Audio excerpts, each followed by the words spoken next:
Two-thirds of Singaporeans surveyed are concerned with housing affordability, while 89% are concerned with the recent cost of living, according to a recent YouGov poll. Home prices have increased last year, but at slower paces. Will the increase in home prices continue to slow? Will inflation become worse? We are going to discuss this today. Hi everyone, welcome to What's Up at SG. Are property prices beyond the reach of Singaporeans? A survey conducted by Property Guru in second half last year found that 66% of young Singaporeans are renting because of insufficient savings to buy a property. Although HDB resale and private home prices have increased last year at lower rates, they are still relatively high. HDB resale prices increased by 10.3% last year, slower than the 12.7% increase in 2021. Private home prices in Singapore rose 8.4% last year, compared with 10.6% increase in the previous year, according to flash estimates released by URA in January. Singaporeans are finding it harder to apply for property loans with higher interest rates and more stringent criteria. TDSR has declined from 60% to 55%, and LTV ratio has been revised from 85% to 80%, which means buyers can borrow less. Accommodation rental is one of the key components of the Consumer Price Index and accounts for about 22% of the overall inflation, according to experts reported by Lianhe Chaobao. According to SRX, rents of private apartments skyrocketed by 34% year-on-year in November last year, after rising for the 23rd consecutive month, while for HDB, rents increased 27.8%, rising for the 29th consecutive months. Nicholas Mark from ERA's Reality Head of Research and Consultancy said the increase in rental rates is also driven by demands from expatriates.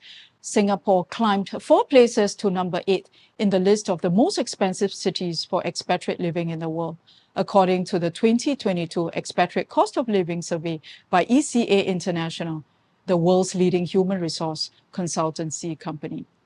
The key driver for the rise in ranking is the increase in rents.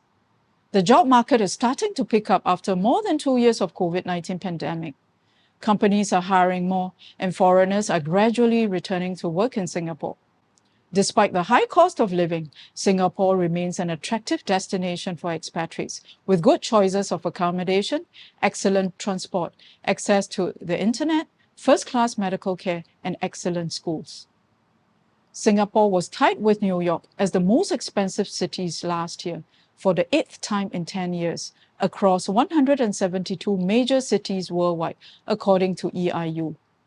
The inflation rate is attributed to the disruption of the supply chain in food and energy from the ongoing COVID-19 pandemic and Ukraine war.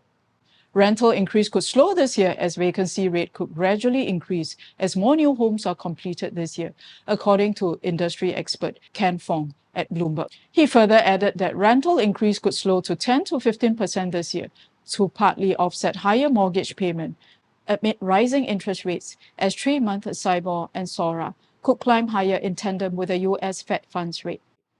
Why are more people from China buying properties in Singapore?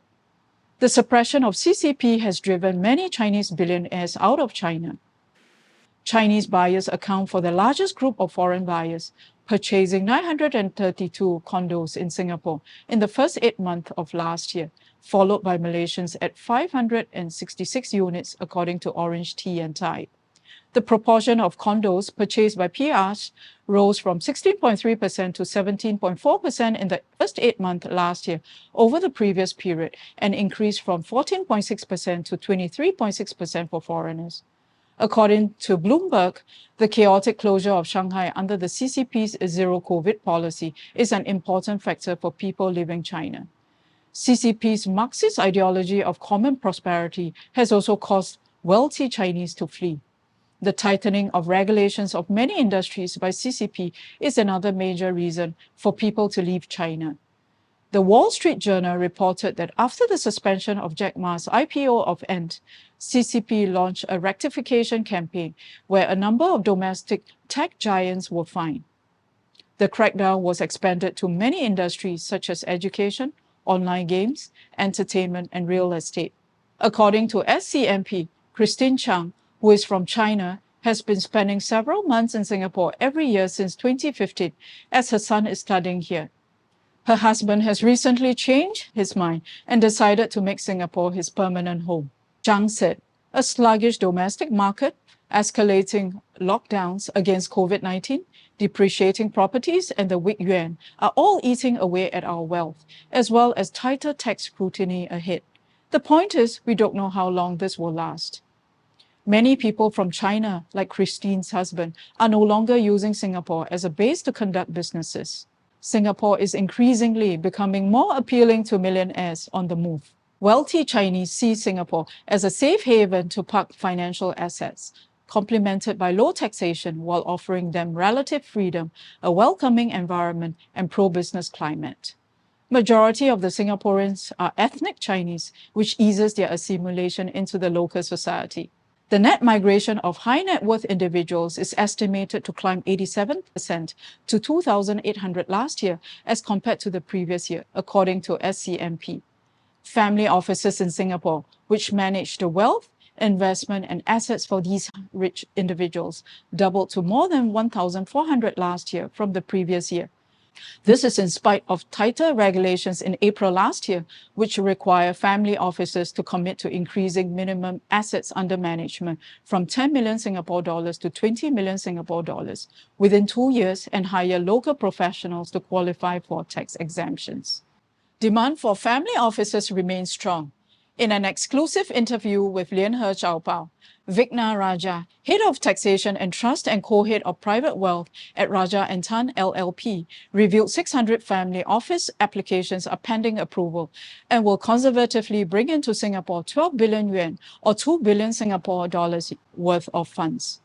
Can Singaporeans afford BTOs? With inflation rate and prices of resale flats and private properties going through the roof, BTOs remain relatively affordable for Singaporeans. According to the Ministry of National Development, HDB ensures affordability of BTOs by taking into consideration resident household incomes and mortgage servicing ratio, and applies subsidies to the varying assessed market values of the flats. The prices of BTOs are cheaper than resale flats within the same area. Although the average BTO selling prices have increased by 22% to 584 PSF for mature estates and 16% to 362 PSF for non-mature estates in the first 9 months of last year since 2012, the increase appears to be within the median gross monthly income for residents, which rose 45.7% for the same period, according to MOM. BTO applications, including sales of balance flats, has increased by 16.4% year-on-year to 167,000 units last year, according to Orange Tea and Time. But demand has eased as BTO application rate in December last year has declined steeply to 2.5% as compared to 7.8% in the previous quarter of August. Increase in private housing prices is expected to slow with more supply of units in the market. More units will be supplied in first half of this year, as announced in the latest GLS program, where 33,600 private housing units will be completed over the next 2 years, significantly higher than 11,500 units completed since 2021. Well, that's all, my friends. Do you think demand from foreign buyers will continue to drive up prices? Do you think inflation and property prices will ease up? Please help to share, subscribe, and like our show. Thank you for watching. Here's wishing you a happy and healthy Lunar New Year.